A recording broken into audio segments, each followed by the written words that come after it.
రైతులకి మేము ఇక్కడ వచ్చేసి కావేరి సీడ్స్ నుండి కంపెనీ నుండి వచ్చినాము.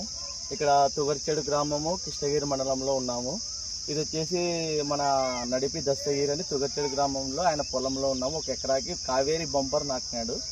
చాలా అద్భుతంగా ఉంది, తెగుళ్ళు తట్టుకుంది, ప్లస్ వచ్చేసి పురుగు దాడి లేదు, కాయ బాగా ఉంది, 5 పచ్చలు ఎక్కువ ఉన్నాయి. ఈ విధంగా ఉంది చూడండి. బాగా దగ్గర కాపు ఇదిగా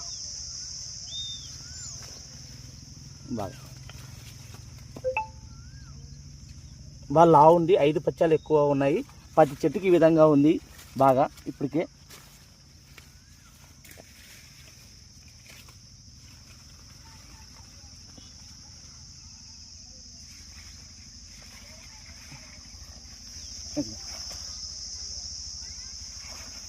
చాలా అద్భుతంగా ఉంది కాపు చూడండి. ప్రతి రైతులు వేసుకోవాల్సిందిగా కోరుతున్నాము బాగా.